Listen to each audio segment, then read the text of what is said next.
At New Year's dinner, my daughter-in-law left her cell phone on the table. A message popped up, and I froze. The sender's photo was identical to mine. "Is she going to sign the papers tonight?" the message read.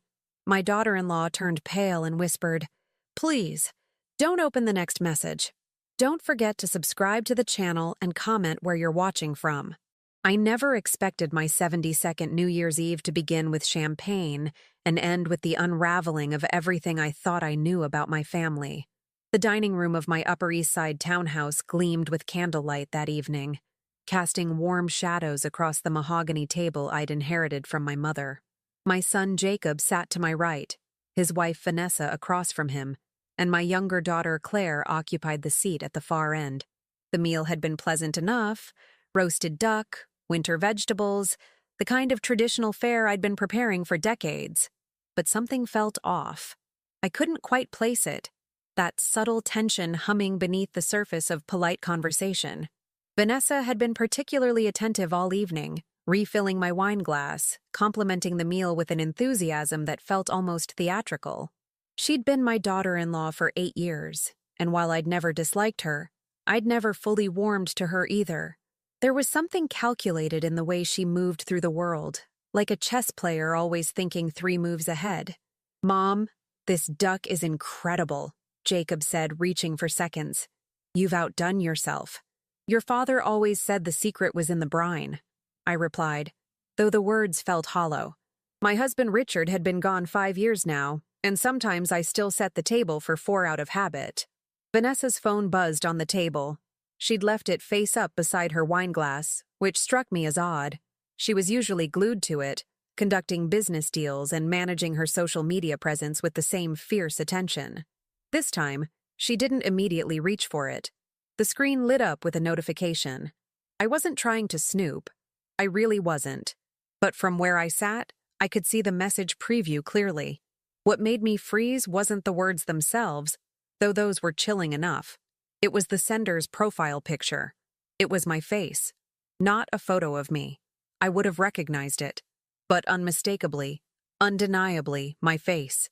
Same gray eyes, same slight asymmetry to the eyebrows, same fine lines bracketing the mouth.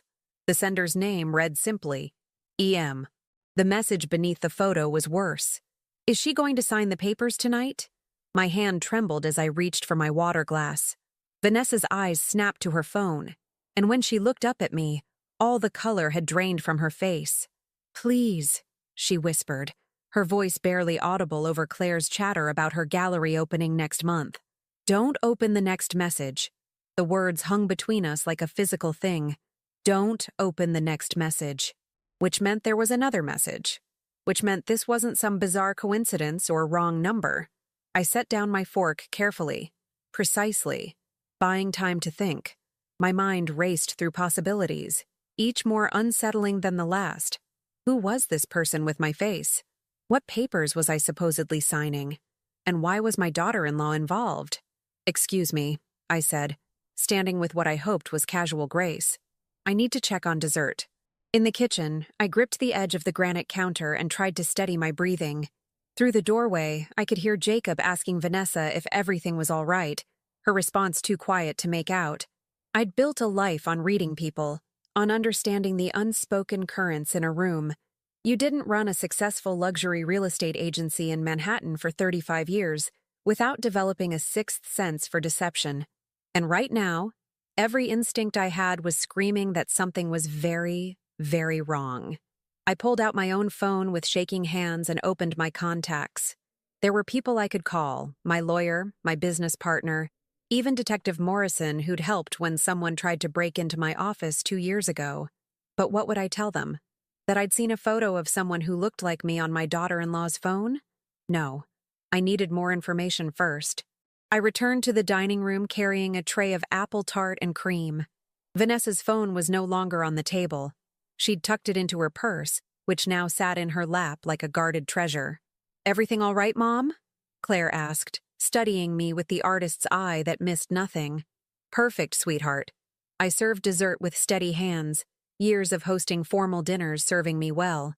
"Vanessa, you seem distracted. Is work troubling you?" She flinched. Actually flinched. No, no. Just, you know how it is. The market never sleeps. Vanessa worked in marketing for a pharmaceutical company, not real estate. She'd never used that phrase before. It was something I said, something Richard used to tease me about. The market never sleeps, Jacqueline. But you should. Of course, I murmured, watching her over the rim of my wine glass.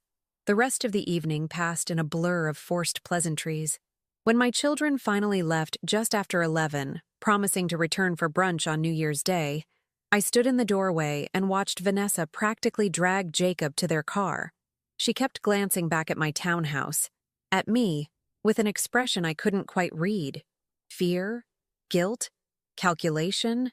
I locked the door and leaned against it, my mind whirling. The smart thing would be to let it go, to assume it was some misunderstanding, some bizarre coincidence. But I'd learned long ago that coincidences in my world were rarely coincidental. In real estate, someone always had an angle, always wanted something. I climbed the stairs to my study, a room Richard had called my war room because of the filing cabinets and document boxes that lined the walls. 35 years of contracts, deals, property records, client files. I'd built my agency from nothing, starting with a single studio apartment listing in Hell's Kitchen and growing it into one of Manhattan's premier luxury real estate firms. I sat at my desk and opened my laptop, typing EM into my email search bar. Nothing. I tried my phone records, no matches. But that face, that message, kept replaying in my mind. Is she going to sign the papers tonight? What papers? I pulled up my recent documents folder. There were the usual suspects: quarterly reports, property valuations, client contracts. Then I saw it.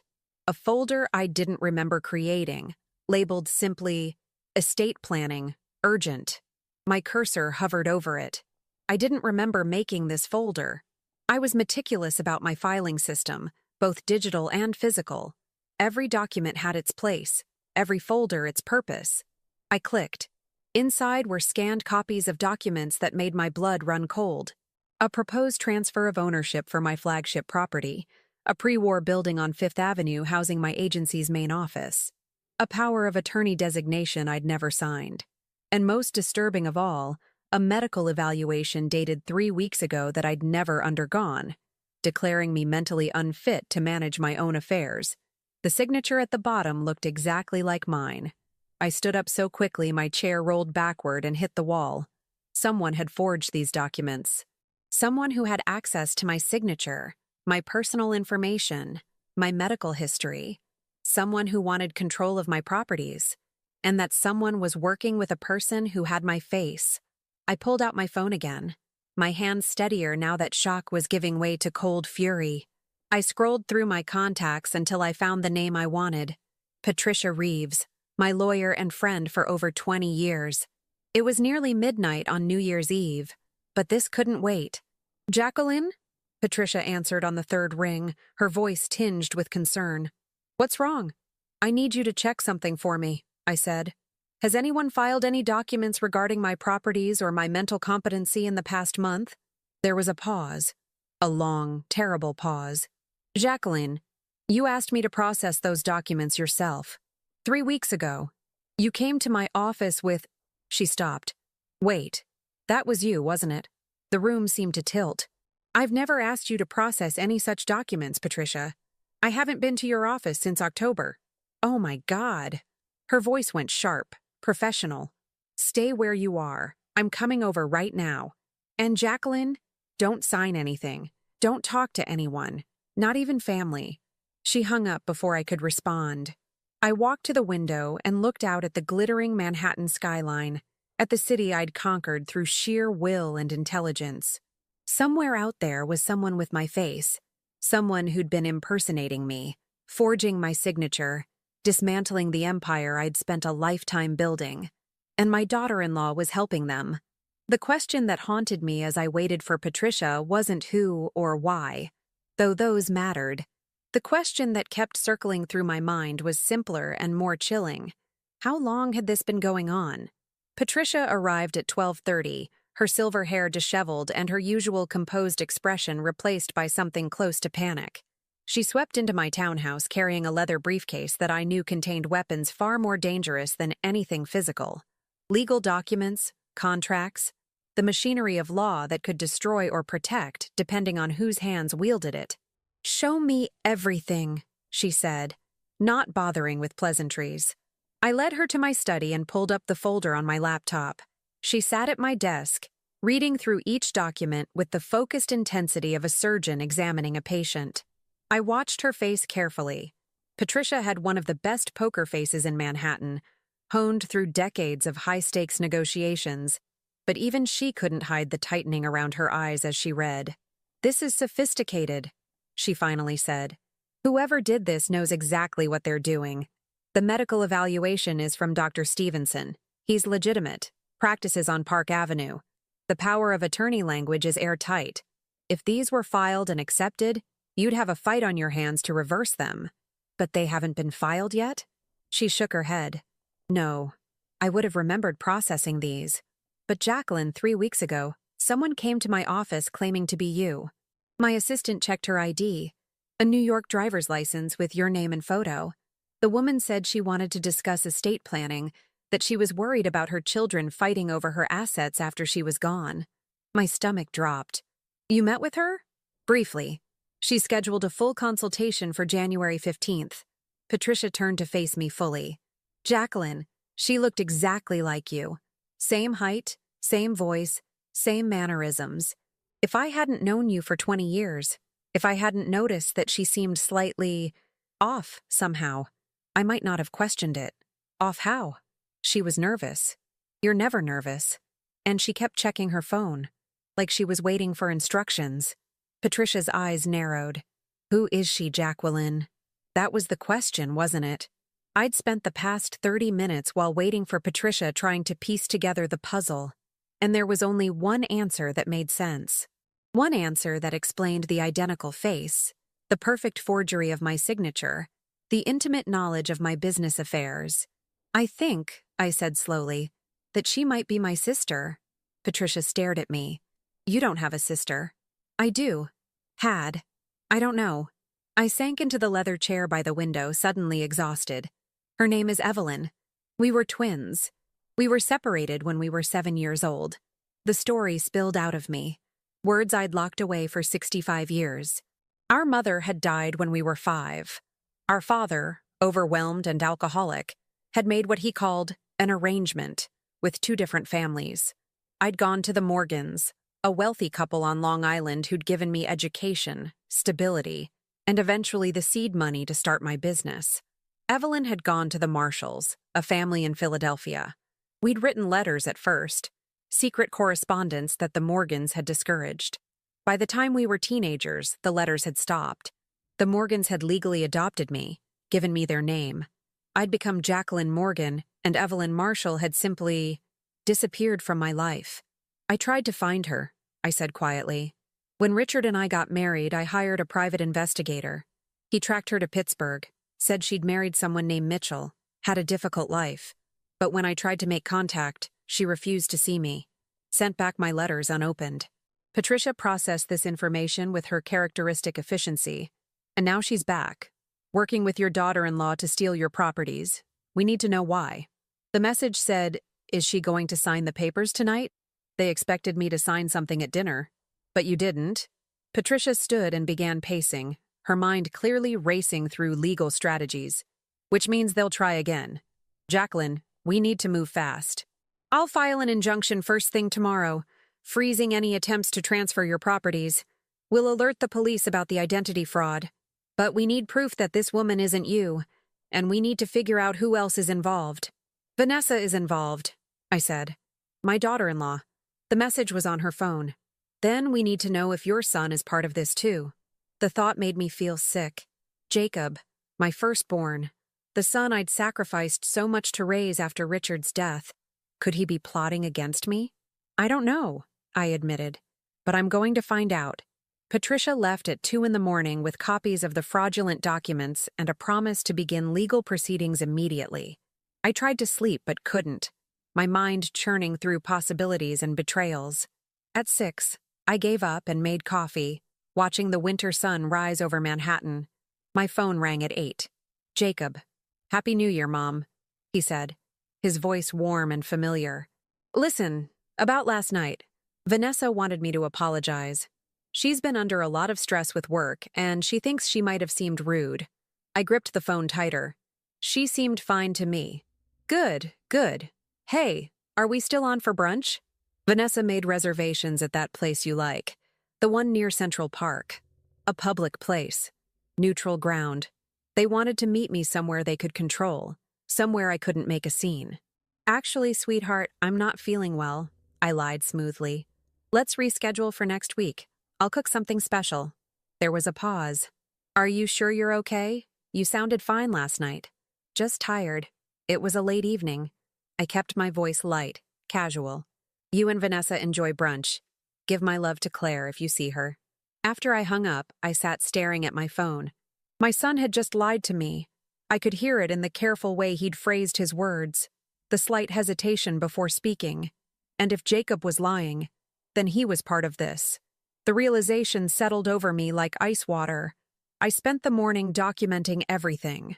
I photographed the fraudulent documents, made backup copies, stored them in 3 different secure locations. Then, I did something I'd been avoiding. I searched for Evelyn Mitchell online. What I found disturbed me more than the forgeries had. There were records of bankruptcy filings from 15 years ago, a property foreclosure in Pittsburgh, an arrest record for check fraud that had been dismissed, and, most recently, an obituary from 6 months ago for Kenneth Mitchell, survived by his wife Evelyn and their daughter Rebecca.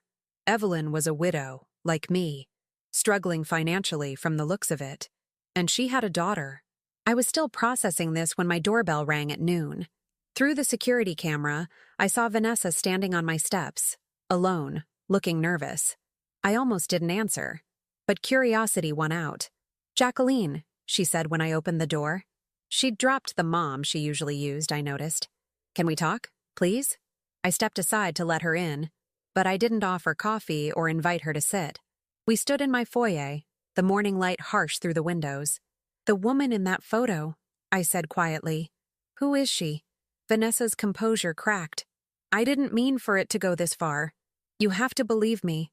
I made a mistake, and now I don't know how to stop it. Start from the beginning. She took a shaky breath. 6 months ago, I was at a pharmaceutical conference in Philadelphia. I saw her in the hotel lobby, and I swear, Jacqueline, I thought she was you.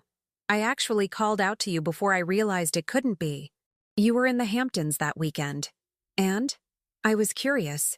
I approached her, and we started talking. She told me her name was Evelyn, that she'd recently lost her husband, that she was struggling, and then she mentioned that she had a twin sister she hadn't seen in decades, a twin sister who'd gotten all the luck. The bitterness in those words, even secondhand, cut through me. She showed me an old photograph, Vanessa continued. You and her, maybe 6 or 7 years old, identical. And she told me this story about how you were separated, how you got adopted by a rich family while she ended up in foster care after her adoptive parents returned her. I hadn't known that. The investigator had said she'd been adopted by the Marshalls, that she'd lived in Philadelphia. He'd never mentioned foster care. I felt sorry for her, Vanessa said, and now there were tears in her eyes. Her daughter Rebecca was there too, and they were living in this terrible apartment, barely scraping by. Rebecca had medical bills from a car accident, and Evelyn was working 3 jobs just to keep them afloat. So you decided to help them steal from me? No, I thought maybe if I could connect you two, if Evelyn could ask you for help herself, you might give her something. A loan, maybe, or a job at your agency. Vanessa wiped her eyes. But Rebecca had a different idea. She said you owed them, that you'd lived this whole privileged life while they suffered, and it wasn't fair. And you agreed with her? I didn't at first, but Rebecca is very persuasive. And she pointed out that you have so much, Jacqueline. The townhouse, the agency, those 3 luxury apartments on the Upper West Side that just sit empty. She said it wouldn't hurt you to share. My blood went cold. How does Rebecca know about those apartments? The apartments were investment properties, completely separate from my business holdings. I'd inherited them from Richard's uncle and had kept them off market, planning to eventually give them to my children. Only family knew about them. Vanessa looked away. I might have mentioned them, and I might have given Rebecca access to some of your files. What files? From your home office. When I came over for Thanksgiving while you were cooking, I took photos of documents on your desk. Rebecca needed them to make the forgeries look authentic. I felt my hands curl into fists. You violated my home, my trust. For people you'd known for 6 months? I thought I was helping. Vanessa's voice rose, defensive now. You have more money than you could spend in 3 lifetimes, Jacqueline. Would it really have killed you to share some with your own sister? That's not your decision to make. And stealing from me isn't helping anyone. It's fraud. It's criminal. I know. She was crying openly now. I know. And I want out.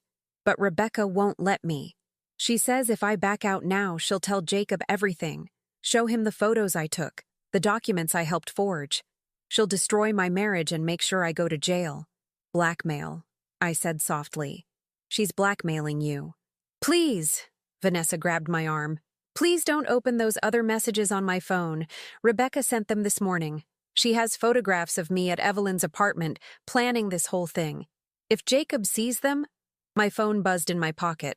I pulled it out and saw a text from an unknown number. Hello, sister. Time to talk. Meet me at Riverside Park, the Soldiers and Sailors Monument, 3 p.m. today. Come alone. Or I file the power of attorney documents with Patricia Reeves tomorrow morning, and you can spend the next year in court proving you're competent to run your own life. I showed the message to Vanessa. She went pale. She knows, Vanessa whispered. Rebecca must have been watching your house. She knows you talked to your lawyer. I looked at my daughter-in-law, this woman who'd betrayed me, who'd let herself be manipulated into committing fraud, and felt something shift inside me. Vanessa wasn't evil. She was weak. And Rebecca had found that weakness and exploited it perfectly. Go home, I told her. Don't tell Jacob anything. Don't contact Evelyn or Rebecca. And Vanessa, if you warn them that I'm coming prepared, if you give them any advantage at all, I will make sure you face every legal consequence available. Understand? She nodded, terrified, and fled. I stood in my foyer for a long moment, thinking. Then I called Patricia. Change of plans, I said when she answered. Don't file anything yet. I'm meeting them this afternoon, and I need you to prepare something else entirely. If Evelyn and Rebecca wanted a war, I would give them one. But it would be fought on my terms, with my weapons, and they would learn what I'd known for 72 years. Intelligence beats desperation every single time. The Soldiers and Sailors Monument rose before me like a marble sentinel, its columned rotunda overlooking the Hudson River. I'd chosen to arrive 15 minutes early, positioning myself where I could watch the pathways. The January wind cut through Central Park, sharp and unforgiving, but I barely felt it. My focus was absolute. Patricia had wanted to come with me, to bring a police officer, to wire me with a recording device. I'd refused all of it. This first meeting needed to be just us, 2 sisters separated by 65 years and an ocean of resentment. I needed to understand what I was truly facing before I could dismantle it. But I wasn't completely unprepared. My phone was recording in my coat pocket.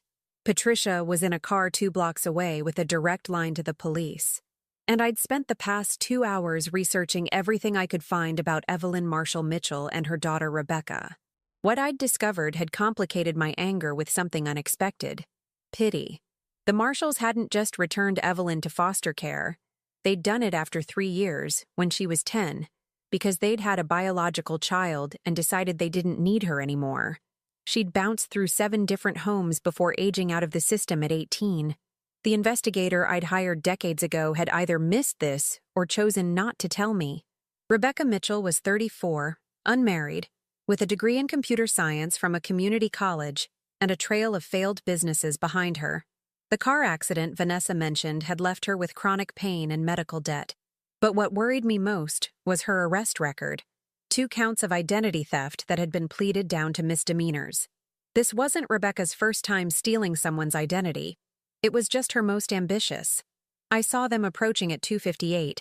Two women, one my age and one younger, both bundled against the cold. My heart stuttered when I got my first clear look at Evelyn. It was like looking into a mirror that showed me a harder life. We had the same bone structure, the same way of walking, but where I'd been softened by comfort and good nutrition, she'd been sharpened by deprivation. Her face was more lined, her frame thinner, her clothes department store quality compared to my cashmere coat. But the eyes were identical. Gray, intelligent, wary. She stopped 10 feet away, studying me with the same intensity I was studying her. "Jacqueline," she said. My name in her voice sounded strange, familiar, and foreign at once. "Evelyn." We stood there, two old women facing each other across decades of silence, while Rebecca watched us both with calculation in her expression. "You look well," Evelyn said finally. "Prosperous." "You look tired," I replied, "and desperate enough to commit fraud." Rebecca stepped forward. "Let's skip the reunion drama. You know why we're here. You've built an empire off the luck of being chosen by the right family. Mom got nothing. It's time to balance the scales." "I built my empire through 40 years of work," I said coldly. "Through 70-hour weeks and deals that would have crushed weaker people. The Morgans gave me education and capital, but I created everything else myself. While Mom cleaned houses to survive," Rebecca shot back. "While she worked 3 jobs to raise me alone after my father died. You got handed everything. I got handed opportunity. What I did with it was my choice." I turned to Evelyn. "Why now?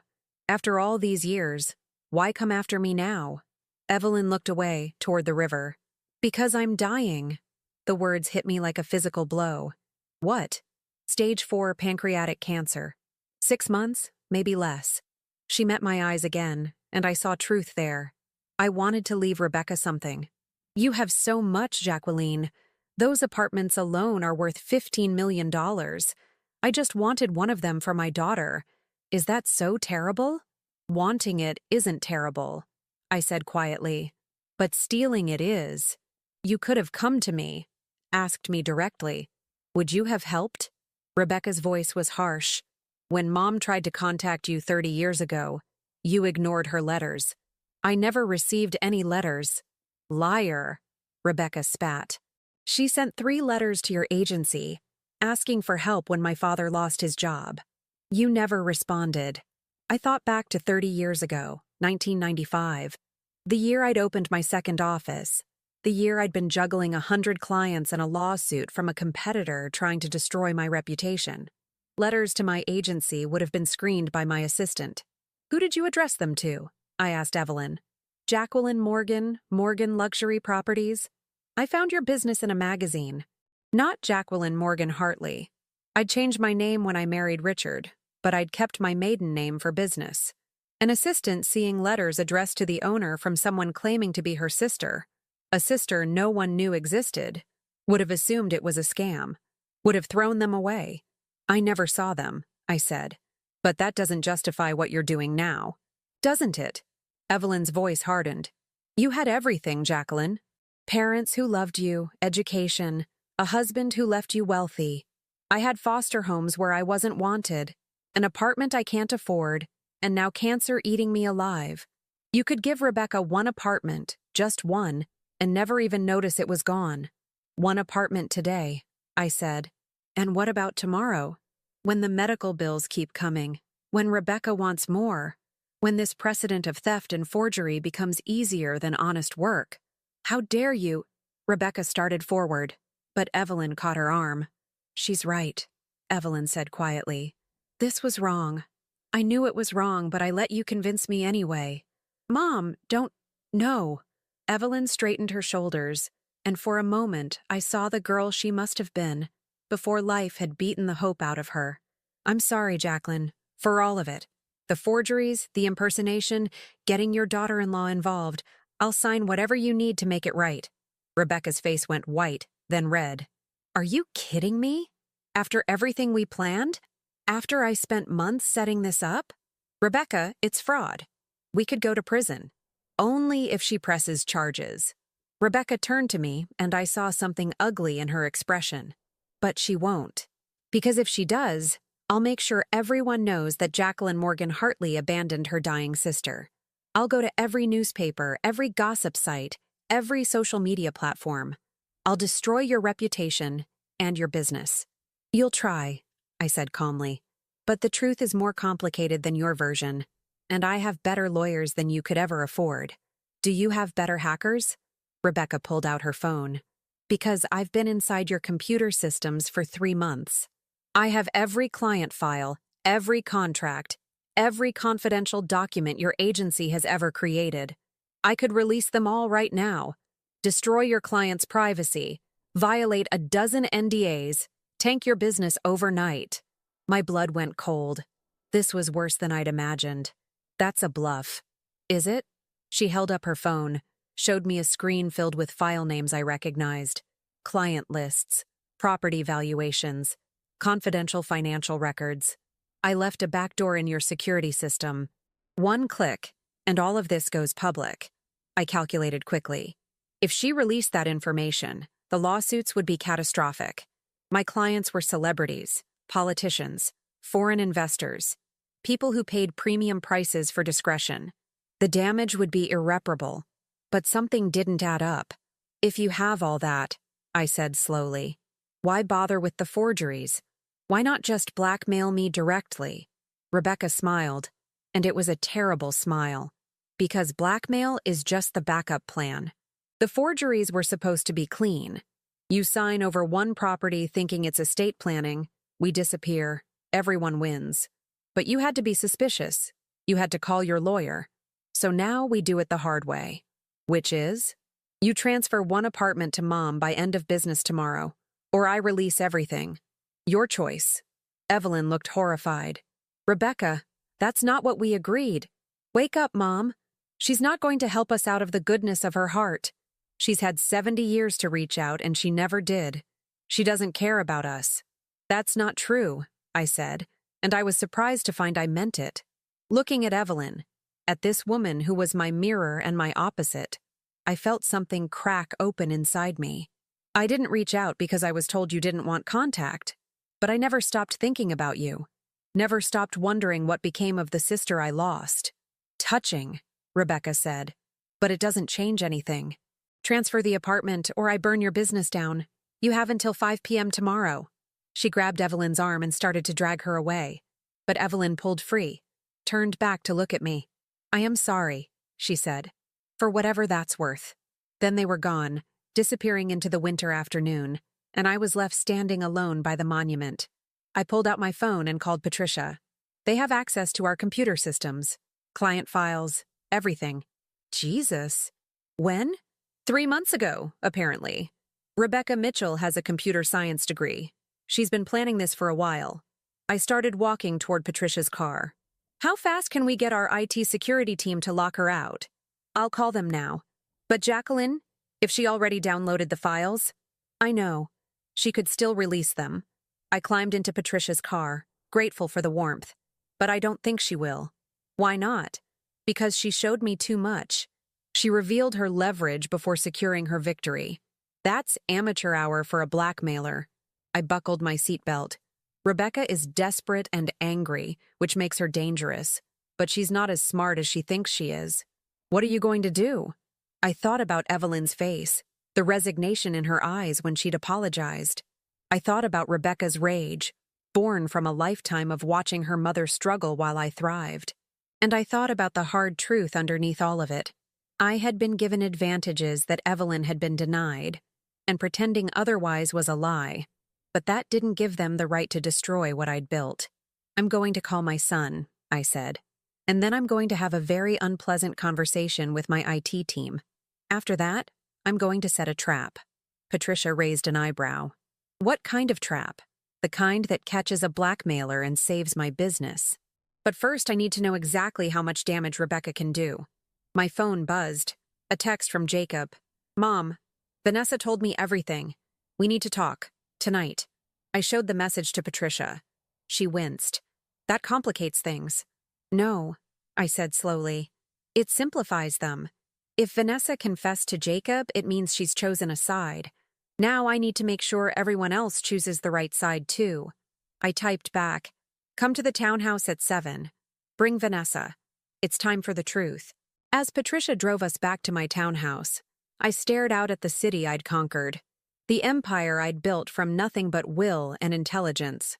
Somewhere out there, Rebecca was preparing her next move, confident that she held all the cards. She was about to learn the same lesson I'd taught 100 competitors over the years. The person who looks defeated is often the most dangerous one in the room.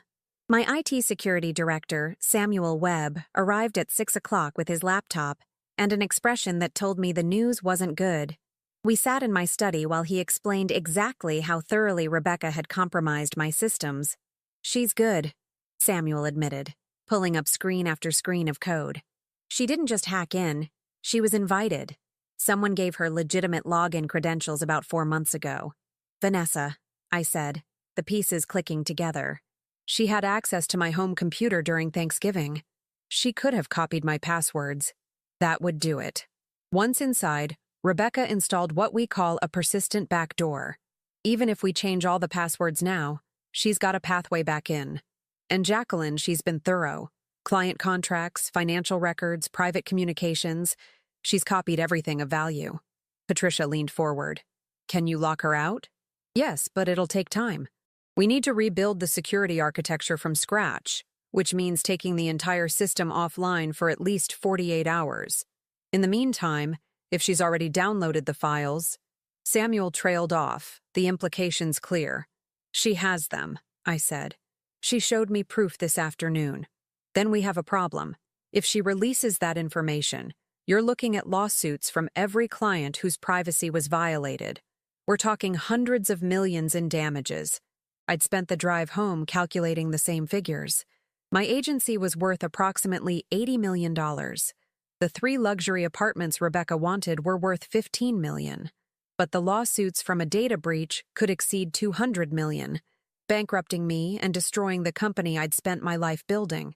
Rebecca had been right about one thing. She held enough leverage to ruin me. "Start the security rebuild," I told Samuel. "I want her locked out by tomorrow night. And if she releases the files before then?" "She won't. Not yet." I stood and walked to the window, watching the street below. "She gave me until 5 p.m. tomorrow to transfer the apartment. She'll wait to see if I comply before she burns everything down." After Samuel left, I sat with Patricia and mapped out the legal landscape. It wasn't encouraging. "Even if we prove Rebecca committed computer fraud, the damage will be done," Patricia said. "Your clients won't care about the distinction between you being hacked and you being negligent with their data. They'll sue regardless." "What about pressing criminal charges against Rebecca and Evelyn? For the identity fraud and forgery?" "Absolutely. But Rebecca could release the files before she's arrested, and we're back to the same problem." Patricia rubbed her temples. "Jacqueline, I hate to say this, but you might want to consider her offer. Transfer 1 apartment. It's a $15 million loss, but it's better than losing everything." "No. Jacqueline, if I give in to blackmail once, it never stops. Rebecca will be back in 6 months demanding more. And what message does that send? That anyone with my sister's DNA and enough computer skills can extort me?" I shook my head. There has to be another way. The doorbell rang at 7. Through the security camera, I saw Jacob and Vanessa standing on my steps, both looking miserable. I let them in, but didn't offer them seats. We stood in the foyer again, the same place where Vanessa had confessed that morning. It felt like a week had passed since then instead of 7 hours. "Mom," Jacob began, his voice thick with emotion. "Vanessa told me everything. About Evelyn, about the forgeries, about helping Rebecca access your files. I don't even know what to say. I'm so sorry." "You didn't know?" "I swear I didn't. I thought..." He looked at Vanessa, pain written across his face. "I thought she was just stressed from work. I had no idea she was involved in something like this." Vanessa stood silent, her eyes red from crying. She'd been crying a lot today. "I believe you," I told Jacob, and watched relief wash over his features. "But I need to know something. Has Vanessa been in contact with Rebecca or Evelyn since this morning?" "No," Vanessa said quickly. "I've ignored all their calls and messages, just like you told me." "But Jacqueline..." Rebecca is threatening to tell Jacob that I was planning to leave him for— She stopped, swallowed hard. She's been blackmailing me with more than just the forgeries. With what? Jacob asked, his voice dangerous. Vanessa looked at the floor. Last year, when you were traveling so much for work, I got close to someone else, a colleague. It was only emotional, nothing physical. But we talked about a future together. Rebecca found the text messages somehow. She said if I didn't help her, she'd send them all to you. The silence that followed was crushing. I watched my son's face cycle through shock, hurt, and anger, before settling into something harder to read. We'll discuss this later, he said flatly. Right now, Mom needs us. I felt a surge of pride. Even betrayed and hurting, Jacob was thinking of family first. He was more like his father than I'd realized. What I need, I said carefully, is information. Vanessa, tell me everything you know about Rebecca's plans. Where she lives, what her routines are, who else might be helping her. Vanessa pulled out her phone with shaking hands and opened her messages with Rebecca. She lives in a studio apartment in Astoria, above a bodega. She works from home as a freelance IT consultant. And she's— Vanessa scrolled through messages, her face going pale. Oh no. What? She's been messaging with someone named David Corrigan. He's a reporter for the Manhattan Observer. Rebecca's been feeding him information about your agency, preparing him for a story about how you've hidden your dying sister's existence while sitting on a real estate fortune. My stomach dropped. The Manhattan Observer was a tabloid that specialized in destroying reputations. A story like that, combined with the leaked client files, would be catastrophic. When is the story running? Patricia demanded. Tomorrow afternoon. Unless— Vanessa looked up at me. Unless you transfer the apartment by 5 p.m. Then Rebecca promised to kill the story. I calculated quickly. Even if I locked Rebecca out of my computer systems tonight, she'd already given information to a reporter. The story would run regardless. And once it did, the narrative would be set. Heartless real estate mogul ignores dying sister. My clients would read it over their morning coffee and start making calls to their lawyers. This is worse than I thought, I said quietly. Transfer the apartment, Jacob urged. Mom, you can afford to lose it. You can't afford to lose everything else. He wasn't wrong, but he wasn't seeing the full picture either. It's not just about the money, I said. If I give in now, Rebecca owns me.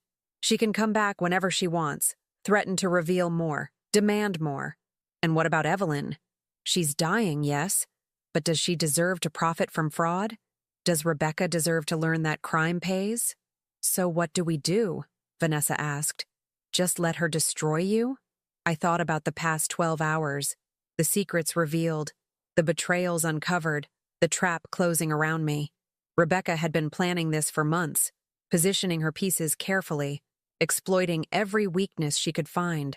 She'd turned my daughter-in-law into an accomplice, stolen my identity, compromised my systems, and lined up a reporter to destroy my reputation. It was an impressive strategy, almost masterful, but she'd made 3 critical mistakes. First, she'd shown me her full hand before securing victory.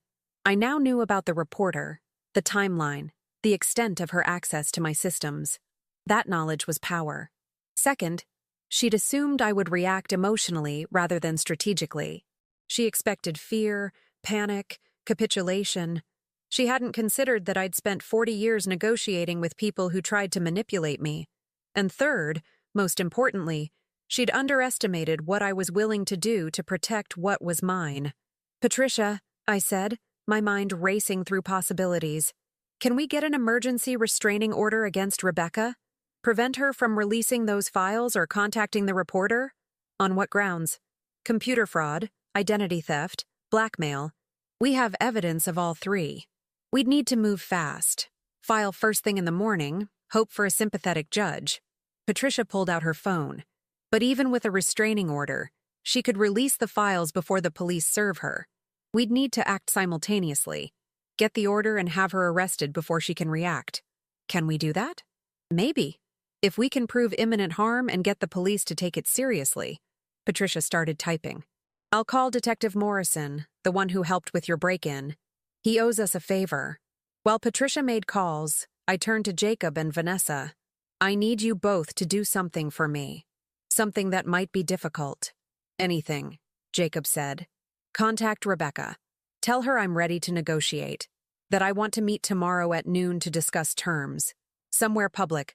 Grand Central Terminal, the main concourse. Vanessa looked confused. But you're not actually going to give her the apartment?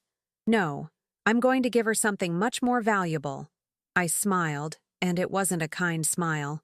An opportunity to incriminate herself on camera, in front of witnesses, with her full confession recorded. Jacob's eyes widened. You're setting a trap. I'm evening the playing field. Patricia, how fast can you get recording equipment that looks like ordinary clothing? I know a private investigator who specializes in this. He could have you wired by morning. Good. And Detective Morrison? He's interested. Says if we can get Rebecca to admit to the computer fraud on tape, he can arrest her immediately for multiple felonies. The pieces were falling into place. But there was still one variable I couldn't control. Evelyn. My sister was dying. She'd been manipulated by her daughter, yes, but she'd also chosen to participate in the fraud. And now she was watching her daughter spiral into deeper criminality, too weak or too desperate to stop it. I needed to talk to her. Alone. Vanessa, I said. I need Evelyn's phone number and her address. Jacqueline, I don't think that's a good idea, Patricia warned. If you approach her directly, then I approach her directly. She's my sister. And despite everything, I think there's a part of her that doesn't want to destroy me. I held out my hand to Vanessa. The number. Vanessa gave it to me, along with an address in Queens, a senior living facility called Meadowbrook Gardens. After Patricia, Jacob, and Vanessa left, Patricia to prepare legal documents, Jacob and Vanessa to contact Rebecca with my fake negotiation offer, I sat in my study and stared at my phone. I could call Evelyn right now, try to reason with her, appeal to whatever bond we'd shared as children. Maybe she could talk Rebecca down, convince her daughter to abandon this scheme before it destroyed us all. Or maybe she'd warn Rebecca that I was planning something and the whole trap would collapse. It was a risk. But sitting here doing nothing while Rebecca prepared to annihilate my life was also a risk. I dialed the number. Evelyn answered on the third ring. Hello? It's Jacqueline. We need to talk. Just us. No Rebecca, no lawyers, no recordings. There was a long silence. Then, when? Tonight. I'll come to you. Rebecca watches me constantly. She'll know if you visit. Then meet me somewhere else, somewhere we used to go, before everything fell apart. Another pause. The playground. The one on Amsterdam Avenue near 102nd Street. We used to play there when we were 5, before Mom died. I'd forgotten that playground existed, but hearing her mention it brought back a rush of memories, swings and slides, our mother watching from a bench, the two of us inseparable in our matching dresses. 10 o'clock, I said. Come alone, Evelyn, please. I will. Jacqueline, I really am sorry. She hung up before I could respond. I sat there holding my phone, wondering if I'd just made a brilliant move or a catastrophic mistake. In 12 hours, I'd either save my empire or watch it burn. Either way, I was done playing defense. It was time to attack. The playground was empty when I arrived at 10 o'clock, swings swaying gently in the January wind. Streetlights cast long shadows across the equipment that had been modernized since our childhood. Rubber surfaces instead of asphalt, bright plastic instead of metal.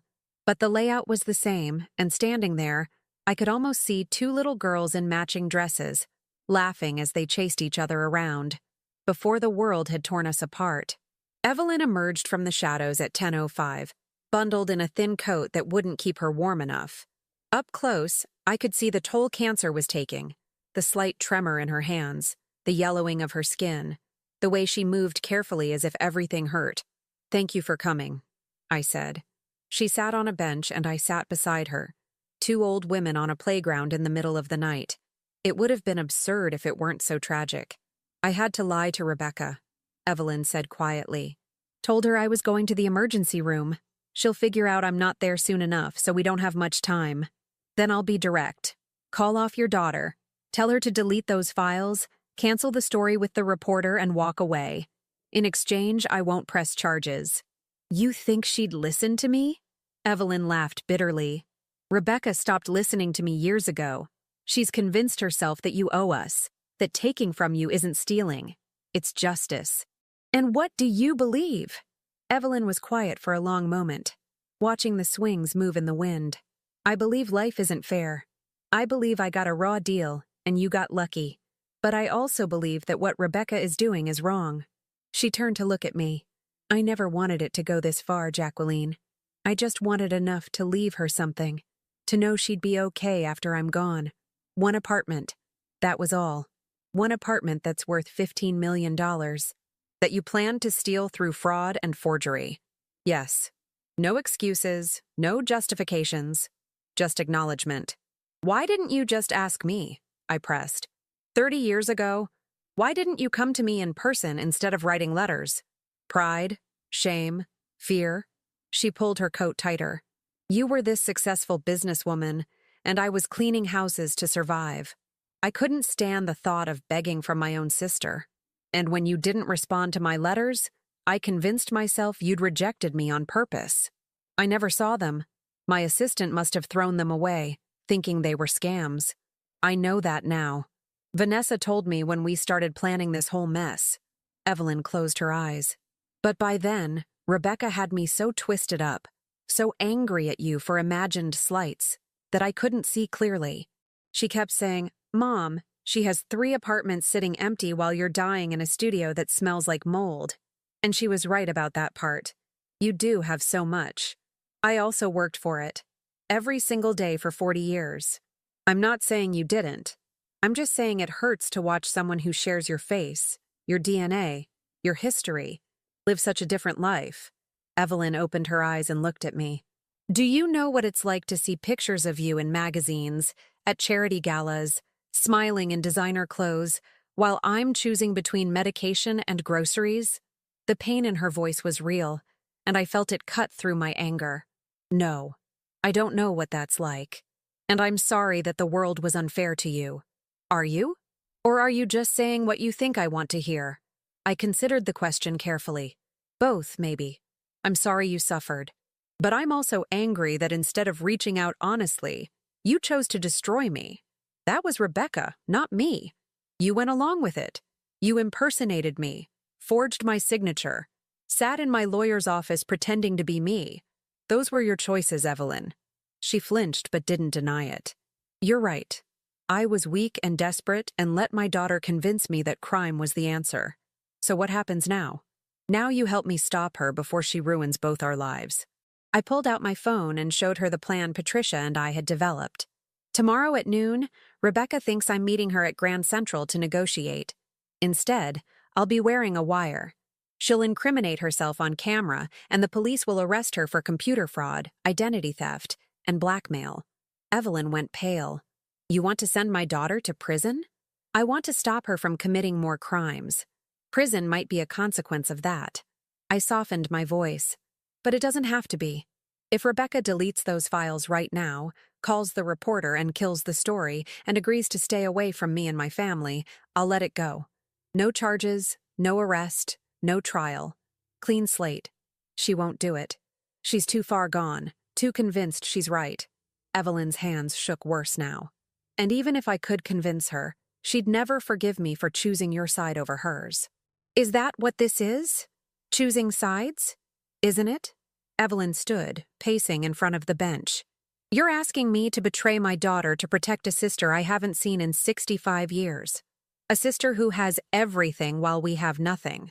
I'm asking you to stop a crime in progress. And I'm offering Rebecca a way out that doesn't involve prison. I stood to face her. But Evelyn, if she releases those files tomorrow, if she goes through with this plan, I will prosecute her to the fullest extent of the law.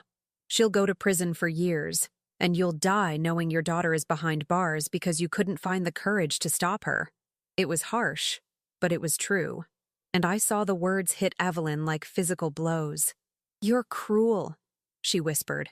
I'm honest. There's a difference. I moved closer to her.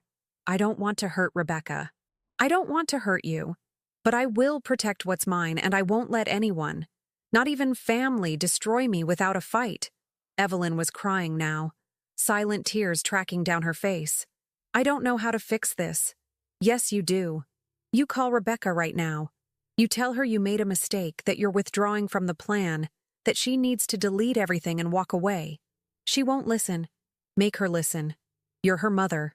And despite everything she's done, I think she loves you enough to hear you out. I pulled out my phone again and brought up a number. Or I can call the police right now, give them Rebecca's address, and have her arrested tonight before she can release anything. Your choice. It was a bluff. I couldn't actually have Rebecca arrested without proof of imminent harm, and the restraining order wouldn't be processed until morning. But Evelyn didn't know that, and desperation made people believe things they normally wouldn't. She stared at my phone, at the implicit threat, and something broke inside her. You really would do it, wouldn't you? Destroy my daughter to save your business? To save myself from blackmail? Yes, without hesitation. Then you're not the sister I remember. That little girl would never have been this hard. That little girl grew up. She had to survive in my world. I held her gaze. Just like you had to grow hard to survive in yours. We're not so different, Evelyn. We both did what we needed to do. The difference is, I never would have sacrificed my child for money. And I never would have raised a child who thought fraud was acceptable. The words came out harsher than I intended, and I saw Evelyn recoil. I'm sorry. That was unfair. But true. She wiped her eyes. I failed her. I was so busy surviving that I never taught her how to live with integrity. And now she's about to destroy herself because I wasn't strong enough to be the parent she needed. We stood there in the cold playground, two sisters facing the consequences of choices made decades ago. I thought about the fork in the road when we were 7, how I'd gone one way and she'd gone another, how that single decision had shaped everything that followed. It's not too late, I said quietly. Call her. Try. Evelyn pulled out her phone with shaking hands and dialed. I listened as she explained where she was, what she was doing. I heard Rebecca's voice rise in anger even from where I stood, heard the accusations and betrayals being hurled through the phone. No, Evelyn said firmly. No, Rebecca. I'm done. This was wrong from the start, and I should never have agreed to it. Delete the files. Call the reporter. End this before it destroys us both. More yelling from Rebecca's end. Then Evelyn said something that surprised me. Because she's my sister, and whatever she has or doesn't have, however unfair it is, she doesn't deserve to be blackmailed. And neither do I. This stops now. Silence. Then Rebecca's voice, cold and clear enough for me to hear. Fine. If you won't help me, I'll do it myself. And when you die alone because I want nothing to do with you, remember that you chose her over me. The line went dead. Evelyn lowered her phone slowly, her face gray. She's going to release everything tonight. Before you're trapped tomorrow, before the police can stop her, she's going to burn it all down. My mind raced. If Rebecca released the files tonight, the damage would be catastrophic. My clients would wake up to their private information splashed across the internet. The lawsuits would be filed before lunch, and I'd spend the rest of my life fighting legal battles I couldn't win, unless I moved faster than Rebecca expected. I called Patricia. Execute Plan B. Now. Jacqueline, we agreed. Plans change. Contact Detective Morrison. Tell him we have testimony from an accomplice. I looked at Evelyn, who nodded slowly. And we need to move immediately. Computer fraud in progress. Imminent release of stolen data. Get the arrest warrant and get to Rebecca's apartment in Astoria before she can click that button. On it. Patricia hung up. I turned to Evelyn. You'll need to make a statement to the police. Tell them everything. The forgeries, the impersonation, the plan to blackmail me. And you'll need to testify if this goes to trial. Testify against my own daughter? To save her from worse charges. If we stop her now, she's looking at maybe 5 years. If she releases those files, she'll face federal charges, civil lawsuits, decades in prison. I gentled my voice. Help me save her, Evelyn.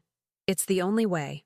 She closed her eyes, and I saw her age a decade in that moment. All right. I'll do it. We drove to the police station in my car, Evelyn silent beside me. Detective Morrison met us there. a grizzled man in his 50s who'd seen enough white-collar crime to believe our story immediately. Evelyn's statement took an hour. She confessed to everything. The impersonation, the forgeries, how Rebecca had hacked my systems using credentials from Vanessa.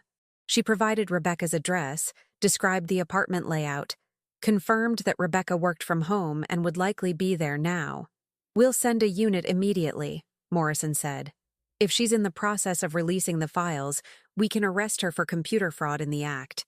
That's enough to hold her while we build the bigger case." He left to coordinate the arrest, and I sat with Evelyn in the waiting area. She looked diminished, broken, like she'd spent her last reserves of strength on that phone call with Rebecca. "Thank you," I said quietly. "Don't thank me. I'm only doing this because I'm dying, and I don't want my last act on earth to be helping my daughter destroy someone's life." She coughed, wincing. "Even if that someone is the sister I've resented for 65 years. Did you resent me the whole time? Or just after things got hard?" She considered the question. "Both. I resented the idea of you even when I barely remembered you. You became this symbol of everything I didn't have, couldn't have. And the more I struggled, the more I blamed you for it, even though I knew it wasn't rational. I would have helped you," I said, "if you'd asked, if I'd known. I believe you, but it doesn't change what happened, does it? We can't go back and undo 65 years of separation." "No, but maybe we can do better with whatever time is left." Evelyn looked at me with tired eyes. "What are you saying?"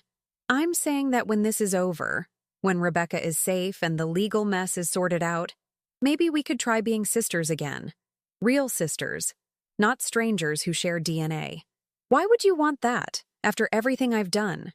Because you're the only person left who remembers our mother, because we're the last of our family line, and because spite is exhausting, and I'm too old for it." I reached over and took her hand. "We both made mistakes, Evelyn. We both let pride and fear keep us apart. Maybe it's time to stop." She squeezed my hand weakly. "I'd like that. However long I have left." Detective Morrison returned an hour later with news. We got to her apartment just as she was starting to upload the files to a dark web server and managed to stop the transfer before it was complete. She's in custody, and our tech team is securing her computer now. Relief washed over me so powerfully, I felt lightheaded. The files? She'd only uploaded about 10% before we breached the door. We pulled the plug, literally and figuratively. Your client's information is safe. I closed my eyes and let out a breath I'd been holding for what felt like days. It was over. The nightmare that had started with a message on Vanessa's phone had ended with police intervention and my sister's cooperation. Almost ended. There was still the matter of what to do next. "What happens to Rebecca?" Evelyn asked, her voice small. "She'll be arraigned tomorrow morning. Given the charges, computer fraud, identity theft, attempted blackmail, she's looking at serious prison time if convicted. But if she cooperates, if she provides information about how she breached the security systems and agrees to a plea deal, we might be able to reduce the charges." Evelyn nodded slowly, absorbing this. Her daughter would go to prison. Not for as long as she might have, but still. Her daughter would be behind bars. "Can I see her?" Evelyn asked. Morrison looked at me, and I nodded. "Yes, but Jacqueline, you should know. Rebecca is asking for you too. Says she wants to apologize." I wasn't sure I believed that, but I was willing to hear her out. They brought us to a conference room where Rebecca sat in handcuffs, looking smaller and younger than she had that afternoon at the monument. When she saw Evelyn, her face crumpled. "Mom, I'm so sorry. I ruined everything." Evelyn moved to her daughter and wrapped her in a hug despite the handcuffs. "No, baby. We ruined it together. But maybe we can fix it together too." Rebecca looked over Evelyn's shoulder at me. "I was going to destroy you. I had my finger on the button, ready to release everything, when they broke down my door. I was really going to do it." "I know," I said. "Why? Why did you deserve that? Because you got lucky 70 years ago? Because life was unfair?" Rebecca shook her head. "I convinced myself you were the villain in our story.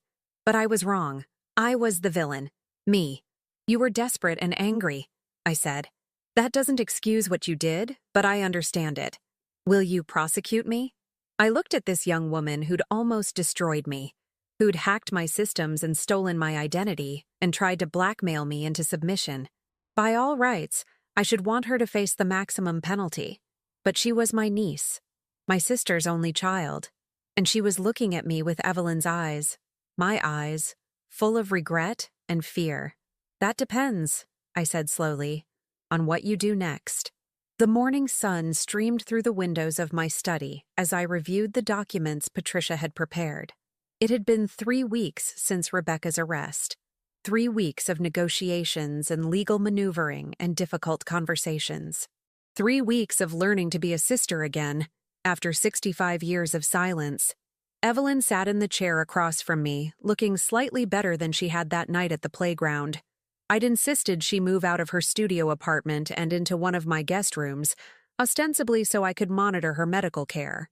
In truth, I just wanted her close. Time was short, and we had decades to make up for. "You're sure about this?" she asked, watching me sign the final document. "I'm sure." I set down my pen and looked at her. Rebecca made mistakes, terrible mistakes, but she's young enough to learn from them, and she's your daughter, our family. That means something. The deal Patricia had negotiated was complex but fair.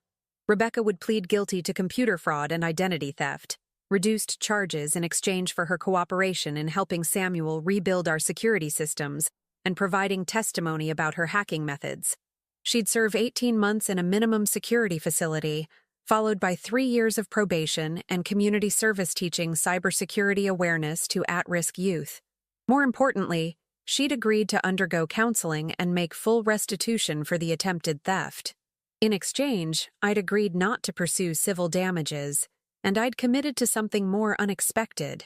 When Rebecca was released, she'd have a job waiting for her at my agency. Not in real estate, I wasn't that forgiving, but in our IT security division, using her skills to protect rather than attack. "She doesn't deserve your generosity," Evelyn said quietly. "Maybe not, but she deserves a second chance, and I'm in a position to give her one." I stood and walked to the window, looking out at the city I'd conquered. Besides, this isn't entirely altruistic. I need someone who thinks like a hacker to prevent the next attack. Rebecca knows every trick because she used them all. Still, after everything she did, after everything we all did, I corrected. You impersonated me. Vanessa betrayed my trust. Rebecca tried to destroy me. But we're all still here, still standing, still family. Seems wasteful to throw that away over pride. There was a knock at the door, and Jacob entered with Vanessa trailing behind him. They'd been doing marriage counseling, working through the betrayals and lies. I didn't know if they'd make it. That wasn't my decision to make, but I respected that they were trying. "Mom, everyone's here," Jacob said. "Are you ready?" I took a breath. As ready as I'll ever be. We gathered in my formal living room, a space I usually reserved for business meetings and holiday dinners. Today it would serve as a family tribunal of sorts, though hopefully a more productive one than those that had come before.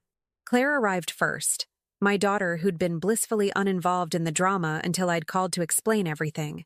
She'd been shocked, angry, and then pragmatically focused on solutions, traits she'd inherited from me.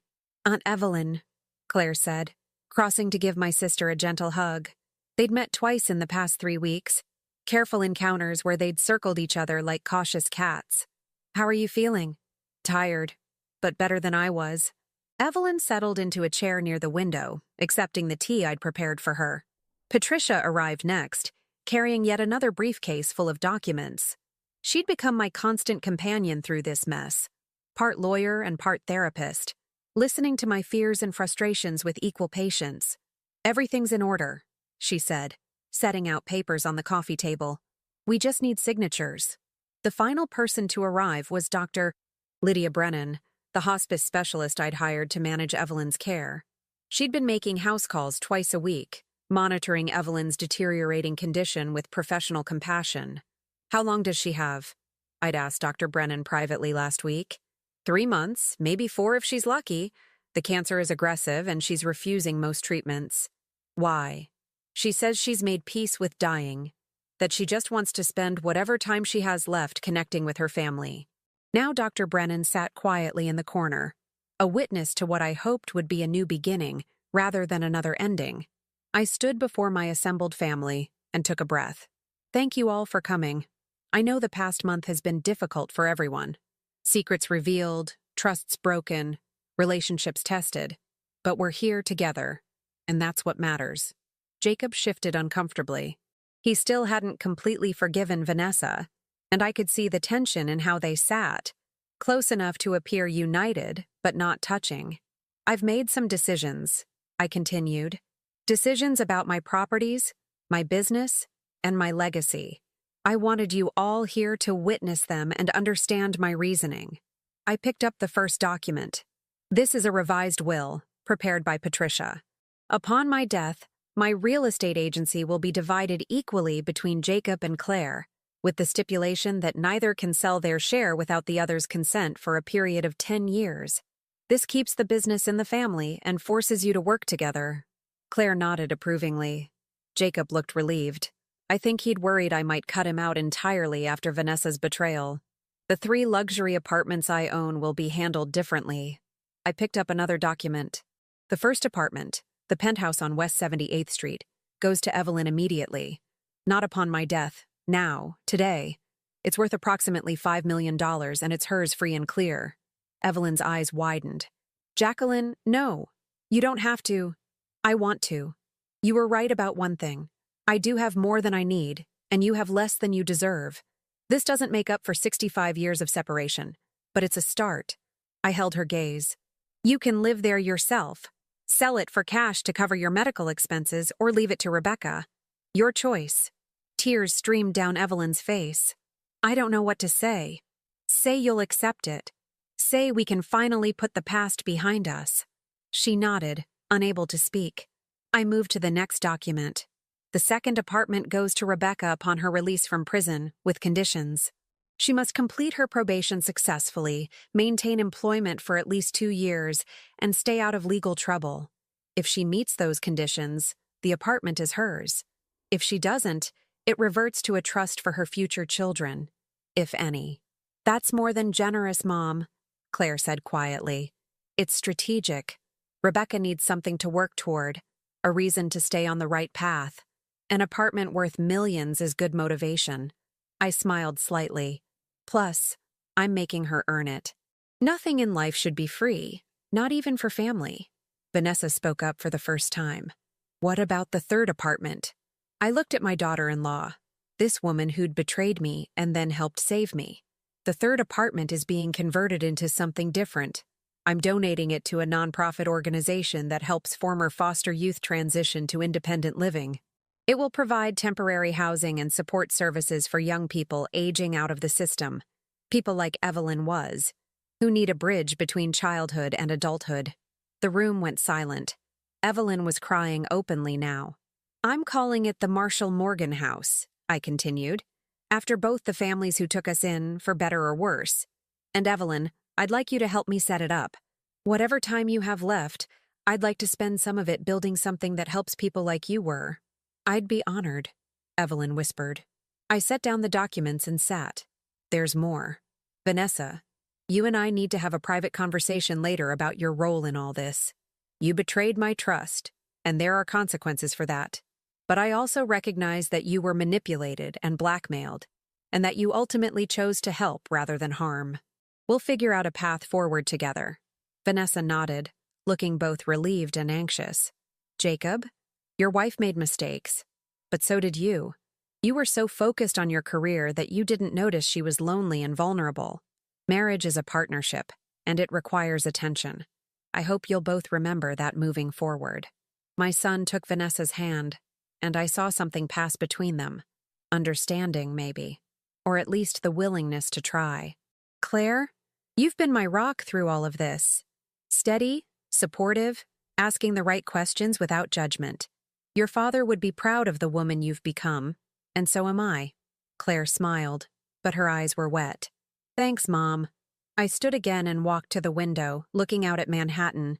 I'm 72 years old. I've built an empire, raised 2 children, survived my husband's death, and discovered I have a sister I thought was lost forever. I've been betrayed by family and saved by family. I've learned that blood doesn't guarantee loyalty, but it does offer opportunities for redemption. I turned back to face them. The past month taught me something important. Wealth and success mean nothing if you're alone. I spent 40 years building a business, accumulating properties, proving I was smart enough and tough enough to survive in a brutal industry. And I was. But I also became isolated, suspicious, unwilling to be vulnerable. "Mom," Jacob started, but I held up a hand. "Let me finish." Evelyn's return, even under terrible circumstances, reminded me that I'm not just Jacqueline Morgan Hartley, real estate mogul. I'm also someone's sister, someone's mother, someone's friend. Those relationships matter more than any property I own. I picked up the final document, the one that had taken Patricia the longest to prepare. This is a new power of attorney, replacing the forged one Rebecca created. It names both Jacob and Claire as my agents if I ever become incapacitated, with the requirement that they must agree unanimously on any decisions. I'm also establishing a family trust that will manage my assets according to principles I've outlined. Principles that prioritize family welfare over maximum profit. "You're really doing this?" Patricia asked. She'd argued against some of these provisions, worried I was being too generous too quickly. "I'm really doing this. I built my empire through intelligence and determination, but I'm not going to let pride or spite determine its legacy." I looked at each person in the room. We're family. Complicated, messy, imperfect family, but we're all we've got. Evelyn stood shakily and crossed to me. Up close, I could see how much the cancer had progressed, how little time we really had left. "Thank you," she said simply, "for everything. For the apartment, for the forgiveness, for the chance to be sisters again." "Thank you for coming back," I replied. "Even under terrible circumstances, you gave me something I didn't know I'd lost. A connection to my past, to our mother, to the little girl I used to be." We stood there, two old women who looked so alike but had lived such different lives, and for the first time in 65 years, I felt complete. The next 3 months passed too quickly. Evelyn and I spent hours talking, filling in the gaps of our separate lives.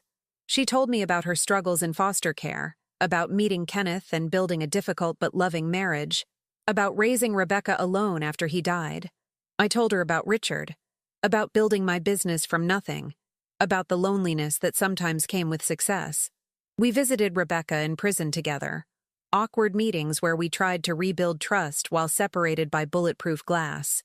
Rebecca was doing well, the counselors said, facing consequences for her actions, working through her anger, beginning to understand that victimhood wasn't an identity. Vanessa and Jacob continued their counseling. Some days they seemed closer, others more distant. I didn't interfere.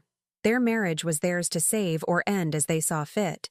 Claire helped me set up the Marshall Morgan House, interviewing nonprofit organizations, and finding the perfect partner to run the program. The apartment on West 79th Street was gutted and redesigned to house 4 young people transitioning out of foster care, with support services and mentorship built into the model. And through it all, Evelyn got sicker. Dr. Brennan moved her to hospice care in early April. By then, Evelyn was too weak to leave bed, the cancer having spread to her bones and liver. I sat with her every day, reading to her, holding her hand, making sure she knew she wasn't alone.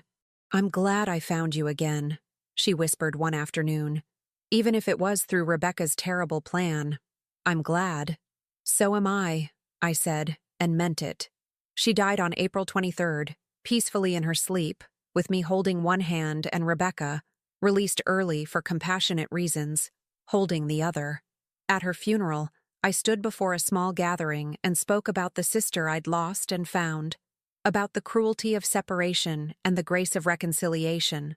Rebecca sat in the front row, her eyes hollow with grief, and I wondered if she understood yet what she'd cost herself through her anger and greed. After the service, she approached me hesitantly. "Thank you for being with her at the end, for giving her those last months. She was my sister. It's what family does. I don't deserve the apartment, or the job, or any of it." "Probably not," I agreed. "But your mother wanted you to have a future, and so do I. Don't waste it." She nodded and walked away, and I let her go. She had months of probation left, years of proving herself. But I believed in second chances, especially for family. I stood in the cemetery, looking at the headstone we'd chosen together. Evelyn Marshall Mitchell, beloved mother and sister, reunited at last. Next to it was a plot I'd purchased for myself, so that in death we'd finally have the togetherness we'd been denied in life. My phone buzzed. Jacob, texting that the family was gathering at my townhouse for the post-funeral meal. I should come home. Home. The word had new meaning now. Not just a building or an investment, but a place where family gathered, where mistakes were forgiven, where love persisted despite betrayal. I walked through my front door an hour later to find my children arranging food in the dining room, the same room where this whole nightmare had started on New Year's Eve. But it didn't feel haunted anymore. It felt alive with possibility. "Mom," Claire said, pulling me into a hug. "How are you holding up?" "I'm all right. Sad, but all right." I looked around at my family, Jacob and Vanessa working together to set the table, Claire organizing the catering, even Patricia helping arrange flowers. "We're going to be okay." "Yes," Claire agreed. "We are."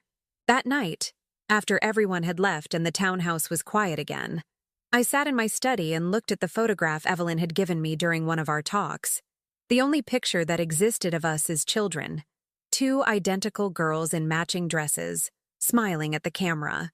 I'd spent 72 years believing that intelligence and strength meant never showing vulnerability, never admitting need, never letting anyone close enough to hurt you.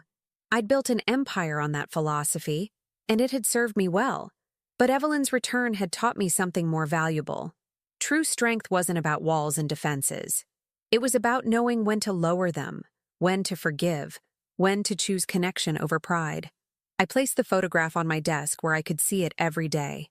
A reminder of what I'd lost and found, of the price of separation and the gift of reconciliation. My empire would continue. My children would inherit it, build on it, perhaps transform it into something even greater. But they'd do it with the knowledge that success without family was hollow, that wealth without love was meaningless. And somewhere, I hoped, Evelyn was at peace, knowing that her daughter would be cared for, that her memory would live on in the Marshall Morgan house, and that for 3 precious months at the end, she'd had what she'd always wanted, a sister who loved her. I turned off the light and climbed the stairs to bed, feeling lighter than I had in years. The mystery was solved, the threat neutralized, the family, broken and complicated as it was, intact. And I had done it not through force or fear, but through the quiet power of intelligence, patience, and the wisdom that comes from 72 years of living.